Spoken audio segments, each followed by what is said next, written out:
আমি যখন ক্লাস 10-এ পড়তাম তখন একটি ছেলে আমায় খুব পছন্দ করত। আমি তাকে বিশ্বাস করে তাকে ভালোবেসেছিলাম। তাকেও আমি অনেক পছন্দ করতাম। কিন্তু ছেলেটির মতলব ভালো ছিল না। এই বিষয়টা আমি জানতাম না। একদিন সে আমাকে মিথ্যা কথা বলে ঢাকায় পড়াতে নিয়ে যায়। আমিও তার সাথে চলে গেলাম ঢাকায়।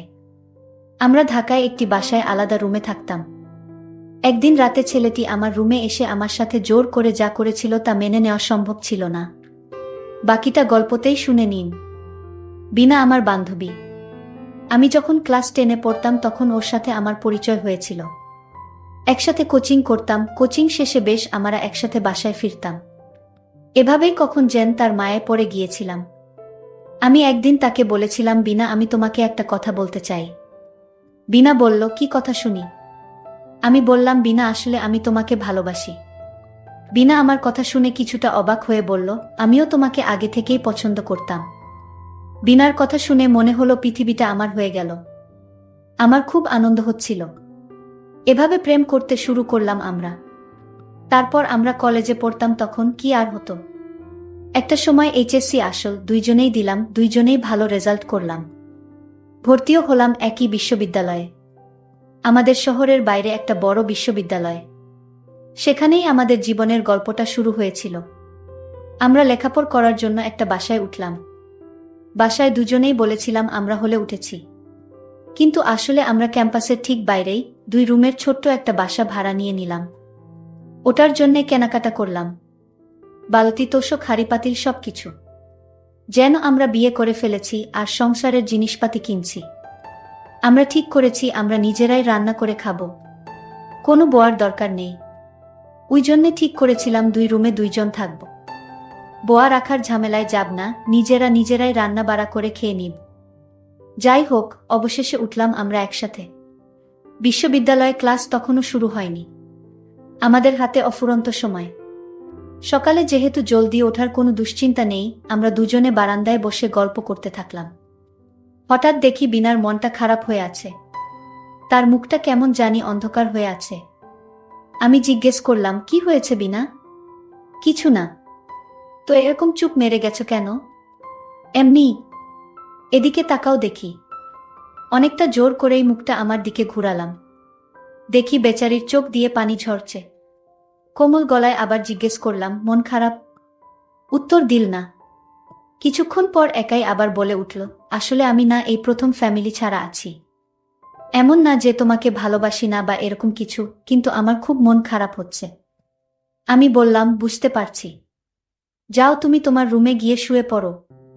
বিনা আস্তে করে নিজের রুমে গিয়ে দরজা আটকে দিল।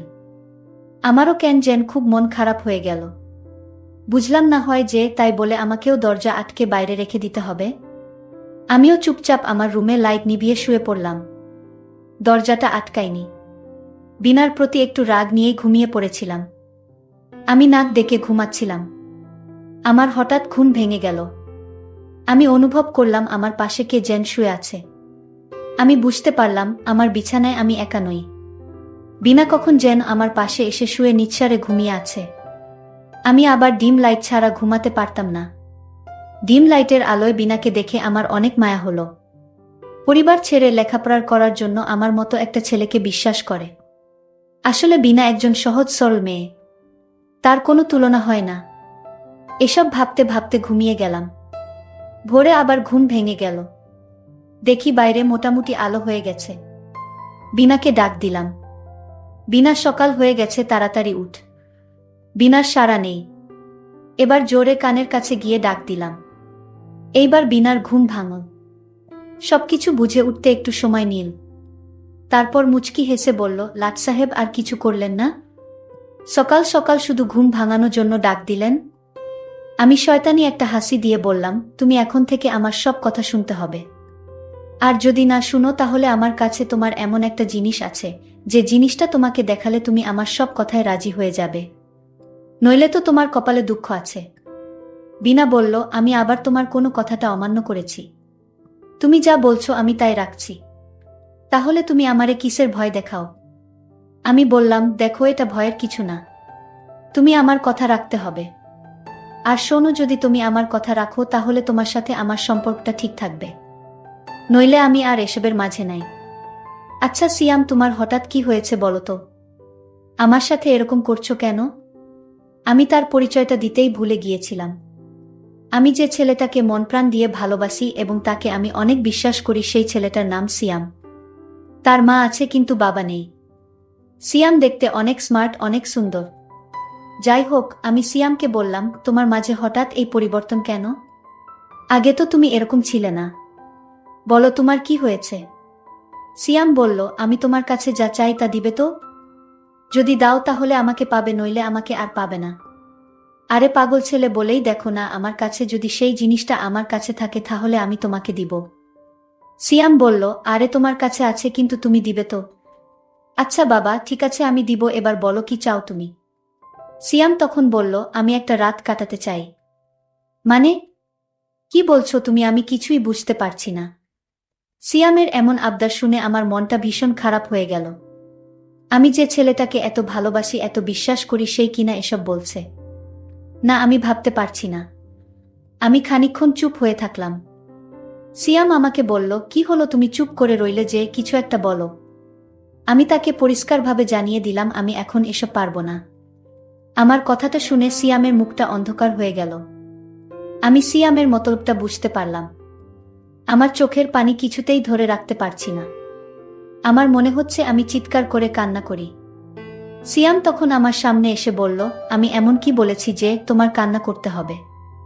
আমি তো একটা রাত চেয়েছিলাম তোমার সাথে। আমি সিয়ামকে বললাম, তোমার মুখে আমার নাম উচ্চারণ করবে না। তুমি যেরকম ভাবছো আমি সেই রকম মেয়ে না। আমার মা বাবা আমাকে সঠিক শিক্ষা দিয়েছে। আমি লক্ষ্য করলাম বিনা তার রুমে গিয়ে তার কাপড় চোপড় ব্যাগে গুছিয়ে নিচ্ছে। আমি তার কাছে গিয়ে জিজ্ঞেস করলাম, বিনা তুমি কাপড় চোপড় ব্যাগে তুলছো কেন? বিনা বলল, আমি চলে যাব। আমি বললাম, তুমি কোথায় যাবে? বিনা বলল, আমার দু চোখে যেদিকে যায় সেই দিকে চলে যাব। আমি এখানে আর থাকব না। সিয়াম তখন দরজাটা আটকিয়ে দিল আর বলল, তুমি কোথাও যেতে পারবা না। তোমার এখানেই থাকতে হবে। বিনা তখন বলল, তুমি কি জোর করে আমাকে এ বাসায় রেখে দিবে? আমার একটা কথার কারণে তুমি এ বাসা থেকে চলে যাবে, আমাদের ভালোবাসা শেষ হয়ে যাবে, এ আমি কিছুতে হতে দিব না। বিনা তখন আমায় ধাক্কা মেরে দরজা খুলে দৌড়ে পালিয়ে গেল। আমি আর তাকে কিছুতে রাখতে পারলাম না। বিনার জন্য আমার খুব কষ্ট হচ্ছে। আমি বিনার পিছু নিলাম, দেখি সে কোথায় যায়। আমি বিনাকে পিছন থেকে ডাক দিচ্ছিলাম, বিনা আমার কথা কানে নেয়নি। সে তার নিজের ইচ্ছামতো চলে যাচ্ছে। বিনা একটা সিএনজিতে উঠে পড়ল, আমি আর তাকে দেখতে পেলাম না, সে কোথায় চলে গেল। কিন্তু আমি মনে মনে সিদ্ধান্ত নিলাম, আমি তোমাকে ছাড়ব না। আমি যে করে হোক তোমাকে খুঁজে বের করে আমার ইচ্ছাটা পূরণ করব। আমি সারারাত কিছুতেই ঘুমাতে পারলাম না। বিনা আমার ছোট একটা কথার কারণে আমাকে এভাবে রেখে চলে গেল। সে যদি আমাকে সত্যি ভালোবাসতো তাহলে এভাবে আমায় রেখে চলে যেতে পারত না। আমার মনে হয় ও আমাকে সত্যি ভালোবাসে না। যাই হোক, এভাবে কিছুদিন কেটে গেল। আমি বিনাকে বিভিন্ন জায়গায় খুঁজতে লাগলাম, কিন্তু কোথাও তাকে পাওয়া যাচ্ছিল না। এখন আমার মাথায় একটাই চিন্তা থাকে, কিভাবে খুঁজে বের করা যায়। হঠাৎ আমার বাসায় আমার ছোটবেলার বন্ধু আসছে। দোস্ত, তুই কেমন আছিস? ভালো না দোস্ত, মনটা ভীষণ খারাপ। আমি যে এখানে থাকি ঠিকানা দিল কে তোরে? আরে তোর মা দিয়েছে, আর তাই আমি সরাসরি চলে আসলাম। ভাবলাম দুই বন্ধু একসাথে লেখাপড়া করি। আমি লক্ষ্য করলাম সিয়াম কান্না করছে, তার চোখ দিয়ে পানি ঝরছে। আমি বললাম, সিয়াম বন্ধু, আমার কি হয়েছে তোর? তুই আমার কাছে বল, আমি সমাধান করে দিব। সিয়াম তখন বিনার কথা বলল, আমি বুঝতে পারলাম। আমি সিয়ামকে একটা বুদ্ধি দিলাম, শোন, এই মেয়েকে এভাবে খুঁজে পাওয়া যাবে না। আমি বললাম, তাহলে কি করলে তাকে খুঁজে পাওয়া যাবে? আমার বন্ধু ইমন বলল, চল তার গ্রামের বাড়িতে খোঁজ নিয়ে দেখি। অবশ্যই তার মা বাবা জানবে বিনা কোথায় থাকে। আমরা পরের দিন তার গ্রামের বাড়ির উদ্দেশ্য করে রওনা দিলাম। তাদের গ্রামের বাড়ি মুন্সিগঞ্জ। আমরা মুন্সিগঞ্জ গেলাম। সেখানে তার মা বাবাকে খুঁজে বের করলাম। তার মা বাবাকে জিজ্ঞেস করল, মা বিনা কোথায় থাকে? তার বাবা উত্তর দিল, কেন, বিনার কাছে তোমাদের কি দরকার?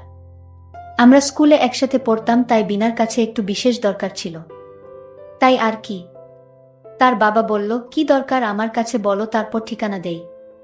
আমার বন্ধু ইমন বলল, দেখুন কাকা, বিনা যে বাসাতে থাকতো সেই বাসার কিছু দামি জিনিস চুরি করে নিয়ে এসেছে। এটা আমাদের কানে আসে। আমি বলেছিলাম বিনা এরকম করবে কেন? আমাদের বিশ্বাস হচ্ছিল না। বাসার মালিক বলল, যদি তাকে খুঁজে না পাওয়া যায় তাহলে মামলা করা হবে। আর আমরা এসেছি বিনাকে বাঁচাতে, কারণ বিনা যে চুরি করে নাই তার প্রমাণ আমাদের কাছে আছে। তার বাবাকে আমরা এভাবে মিথ্যা কথা বলে মেয়ের ঠিকানা নিলাম। বিনার বাবা বলল, আমার মেয়েকে বাঁচাতে হলে তো ঠিকানা দেওয়া ছাড়া আমার আর কোনো উপায় নেই। তাই বিনার বাবা ঠিকানা দিল। সে বলল, আমার মেয়ে এখন ঢাকায় থাকে না, সে সিলেট থেকে লেখাপড়া করে। আমরা ঠিকানা পেয়ে গেলাম। ইমনকে আমি বললাম, আমার সাথে চল বন্ধু, সিলেট যাই। ইমন বলল, আরে বন্ধু, তোর জন্য তো আমার এই জীবনটা পর্যন্ত দিতে পারি। আর সিলেট যেতে পারবো না? যতদিন পর্যন্ত বিনাকে খুঁজে না পাস ততদিন পর্যন্ত আমি তোকে হেল্প করব, তুই কোনো চিন্তা করিস না। সিয়াম আমার কথা শুনে অনেক খুশি হলো। আসলে পৃথিবীতে এমন বন্ধু পাওয়া বড় কঠিন। আমরা পরের দিন সিলেটের উদ্দেশ্য করে রওনা দিলাম। আমরা সিলেট বিএনি বাজার গিয়ে একটা হোটেলে উঠলাম। রাতে খাবার খেয়ে যখন ঘুমাতে যাব ঠিক তখন পাশের কেবিনে মেয়েদের গলার আওয়াজ আসছে। আমার মনে হলে পাশের কেবিনে বিনার গলার কণ্ঠ শুনলাম।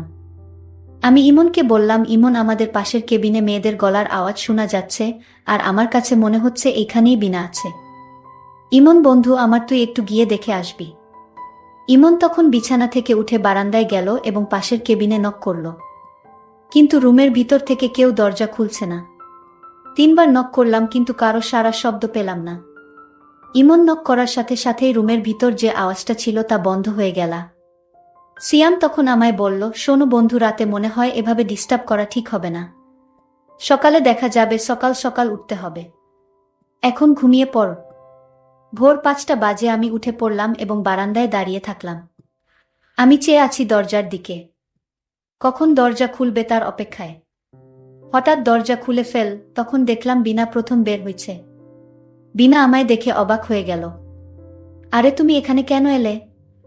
আমি তোমার জন্য ঢাকা শহর ছেড়ে চলে আসলাম, আর তুমি কিনা এখানেও চলে আসলে? হ্যাঁ, আমি এখানে চলে আসলাম শুধু তোমার জন্য। আজ তুমি কিছুতেই ছুটতে পারবো না। আমি বিনাকে বললাম, বেশি না, তোমাকে একটা ভিডিও দেখাবো আমার মোবাইলে, সেই ভিডিওটা দেখানোর পর আমি চলে যাব। তোমাকে আর খুঁজব না। আমার তো গলা শুকিয়ে গেল। আমি বললাম, কি এমন ভিডিও দেখি তো? তার মোবাইলে ভিডিওটা যখন চালু করলো, ভিডিওটা দেখার সাথে সাথেই আমার মনে হলো যেন আকাশটা আমার মাথায় এসে পড়ল। এইটা হলো সেই ভিডিও যেদিন আমরা একটা বাসা ভাড়া রেখে 2 জন 2 রুমে থাকতাম। কিন্তু একদিন তুমি আমার রুমে রাতে চলে আসছিলে, আর তুমি আমার রুমে যখন এসে ঘুমিয়ে পড়ছিলে, আর তখন আমি জেগে উঠলাম। তারপর যা হয়েছিল তা তো তুমি ভিডিওতে দেখতেই পাচ্ছ। বিনা তখন বলল, তুমি আমার সাথে এমনটা করতে পারলে? ঠিক আছে, তুমি কত টাকা চাও আমি দিব। তুমি এই ভিডিও মুছে ফেলো। সিয়াম তখন বলল, আমি টাকার পাগল না, আমি মায়ের পাগল। আমি সেই স্কুল জীবন থেকে তোমার মায়ে পড়ে রইলাম, আর তুমি আমায় মনে করছো আমি টাকার পাগল। সিয়াম তখন খুব রাগান্বিত হয়ে বলল, আমি তোমাকে সত্যি ভালোবাসতাম, কিন্তু আজ বুঝলাম তুমি আমায় ভালোবাসো না। এটা তোমার নাটক ছিল, কিন্তু আমাকে কষ্ট দিয়ে তুমি সুখে থাকবে তা আমি হতে দিব না। আমি আজই তোমার এই ভিডিও সোশ্যাল মিডিয়ায় ছেড়ে দিব। এই কথাটা বলার সাথে সাথেই বিনা আমাকে বলল, ঠিক আছে, তুমি কি চাও আমি তোমার সব কথা রাখব। ঠিক আছে, মাত্র তুমি লাইনে আসছো। বিনা বলল, কি আবদার তোমার বলো। আমি বললাম, আগেই তো বলেছি, ভুলে গেলে নাকি? ঠিক আছে, আমার মনে পড়ছে, আমি রাজি। আমি তখন আনন্দে বললাম, কি করে ভাবলে আমি এসব করব?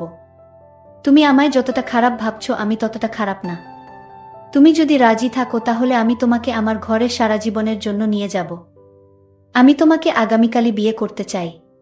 এই কথা শুনে বিনা বলল, ঠিক আছে, তুমি যা ভালো মনে করো তাই করো। তাহলে চলো আজ আমরা গ্রামে ফিরে যাই। বন্ধুরা, গল্পটি কেমন লাগলো তা অবশ্যই কমেন্ট করে জানাবে। আর এরকম নতুন নতুন গল্প পেতে আমার চ্যানেলটি সাবস্ক্রাইব করে পাশে থাকবেন। ধন্যবাদ।